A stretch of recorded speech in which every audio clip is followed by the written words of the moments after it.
Assalamualaikum warahmatullahi wabarakatuh. Selamat malam Bapak Ibu. Dalam kesempatan ini saya mau berbagi mengenai informasi jika Bapak Ibu bingung untuk mengecek pengumuman, nanti saya akan share di kesempatan ini. Jadi silakan Bapak Ibu simak sampai selesai. Ada dua langkah yang Bapak Ibu harus tahu untuk mengecek pengumuman, di mana untuk pengumumannya itu pengumuman hasil seleksi administrasinya tertanggal 14 sampai dengan 17 September. Jadi antara rentan waktu tanggal 14 sampai tanggal 17 itu nanti Bapak Ibu akan bertahap ya. Jadi tidak langsung semuanya diumumkan pada tanggal tersebut, tapi ini nanti akan berkala.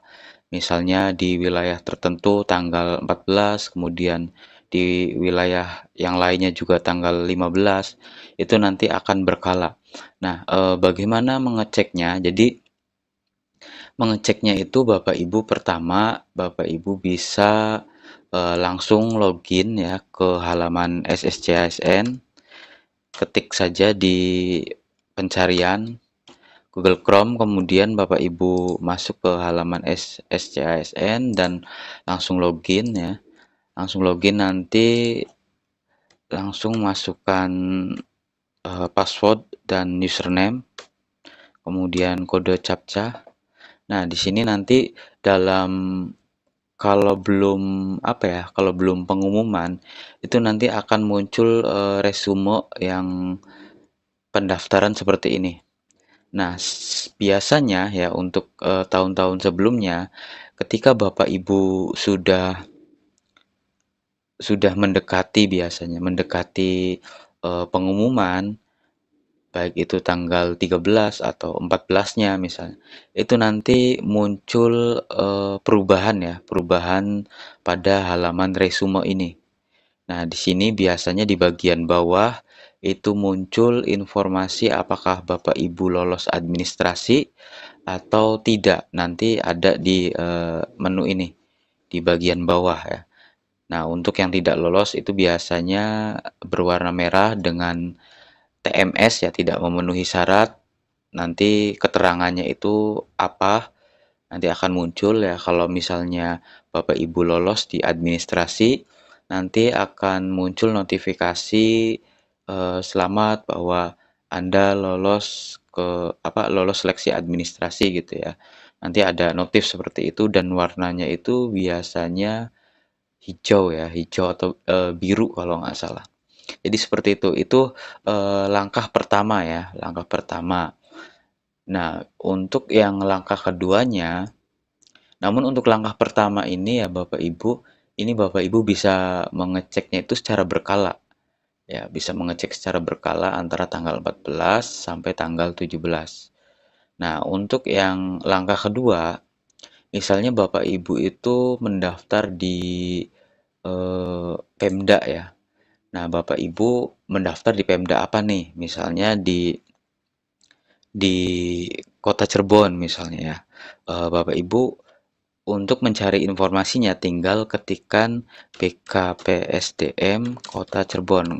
Kenapa mencari informasi di situ? Karena biasanya untuk yang kolektif ya, untuk yang satu Pemda itu akan diumumkan melalui BKPSDM masing-masing. Dan kemudian untuk yang untuk yang kolektif di pusat atau di kementerian, itu nanti Bapak Ibu tinggal mengunjungi website kementerian.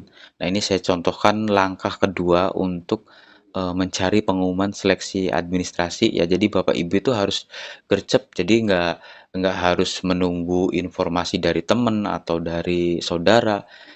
Bapak Ibu harus langsung inisiatif sendiri karena ketika Bapak Ibu apa namanya, TMS atau tidak memenuhi syarat. Nah, di situ ada persiapan untuk sanggah, misalnya di Pemkot ya atau di Pemda. Nah, di sini nanti Bapak Ibu bisa langsung klik yang pengumuman biasanya, kemudian lihat di pengumuman yang seperti ini. atau di berita biasanya. Nah, di berita di halaman awal nanti muncul ya Bapak Ibu. Ya. Jadi baik itu Pemda atau Pemprov atau misalnya pusat di kementerian itu sama, ada yang kolektifnya, kemudian ada yang individu. Namun yang individu ini terkadang agak telat ya untuk mengumumkannya. Jadi Bapak Ibu harus mencari inisiatif atau mencari langkah sekiranya mana nih yang lebih cepat gitu informasinya. Jadi Bapak Ibu harus cari-cari sendiri yaitu dua langkah itu ya. Mungkin itu saja informasi yang, bisa saya sampaikan. Semoga Bapak Ibu, lancar untuk seleksi administrasinya dan tidak ada kendala ke depannya. Saya akhiri, wassalamualaikum warahmatullahi wabarakatuh.